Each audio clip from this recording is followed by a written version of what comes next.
Thanks, Noah. Yeah, Iowa, didn't really compete with the top programs in the country in terms of top talent, but still came away with some top recruits. So yesterday was National Signing Day for aspiring college football players. The usual suspects led the nation who had the best classes.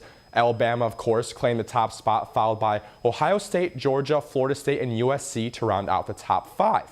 Iowa, however, did not crack the top 40 according to ESPN's recruiting class rankings. Follow the Hawkeyes, doll, that's per usual. The Hawkeyes did add some top receivers, though, which after some transfers and Jay Shield ending his collegiate career due to injuries, they will be very helpful for the Hawks next season. Along with adding key receivers, the offense will add 2 new quarterbacks, while the defense was able to land one of the top defensive linemen in the country, A.J. Epineza. Mary Kate Herron has more from Signing Day from Kinnick Stadium. National Signing Day was extremely successful for Iowa football with 22 scholarship signings and 11 preferred walk-on signings. I think the quality of this group of players that's joining the University of Iowa football program, we're very, very thrilled about that. All 22 of these guys, someday they're going to be leaders of our program and leaders of our team. So it's really, I think, important that we try to go out and find players that are going to fit well within our system, really understand the way we play football and fit the way we play football. And I think, secondly, it's important that they understand and embrace the values that we think are at the heart of our program as well. Things such as having a strong work ethic, being competitive, having toughness, and that's mostly mental, being selfless.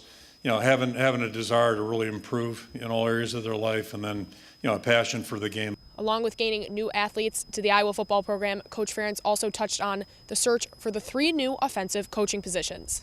And just, you want to get the 3 best guys and kind of go through all the equations, which I've had 3+ weeks to do that a little bit, but, see what might be of interest, that type of thing. But, I think we're starting to get focused to what we want to do right now, and have a pretty good idea about how one's going to go. Now we're focused on some candidates for the 2nd position, and then the 3rd thing we'll get to.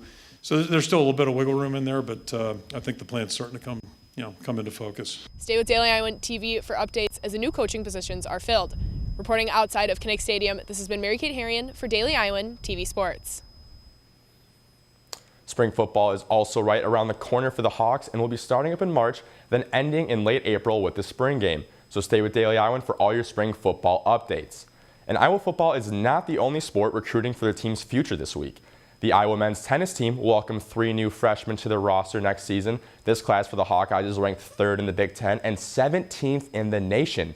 The women's soccer team also got in on the recruiting action. They will bring in 4 new players for next season. The class features 3 defenders and 1 midfielder. The coaching staff had to travel for this group, with all 4 incoming freshmen coming from different states. Not everybody gets the opportunity to be able to play for the team that they loved growing up as a kid, but one freshman Iowa wrestler is living out that dream. Town just 4 hours from Iowa City, Hawkeyes freshman Matt Malcolm is growing accustomed to the university and what the wrestling program has to offer. One thing he loves about the program is how everybody comes in ready to compete. Nice to have a room full of guys that want to come into practice every day, work hard and everything. You don't really get that as much in high school.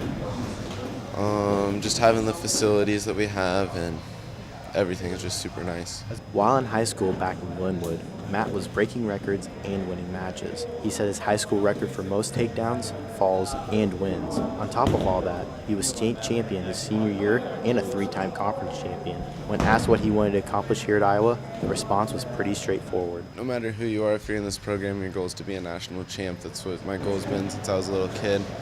This year, there's not a whole bunch left, just making sure I get better every day and get myself to where I can say I am one. Iowa native Matt Malcolm was a huge fan of the Iowa Hawkeyes wrestling program when growing up. When asked what he felt like to finally be a part of the team, he said that he was living out his dream.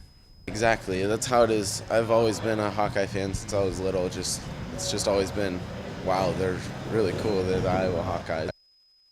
It's cool to say I am. Reporting from Carver Hawkeye Arena, this has been Zachary Lohman with Daily Iowan TV Sports. The Iowa Hawkeyes wrestling team will face off against Wisconsin this Friday at Carver Hawkeye Arena. Be sure to tune into our courtside show tomorrow. We will have coverage from the women's basketball game as they play Rutgers at home tonight at 7 p.m. Along with that, we'll have preseason softball updates and a preview of the men's basketball team's rematch with Nebraska this coming Sunday. Noah, back to you.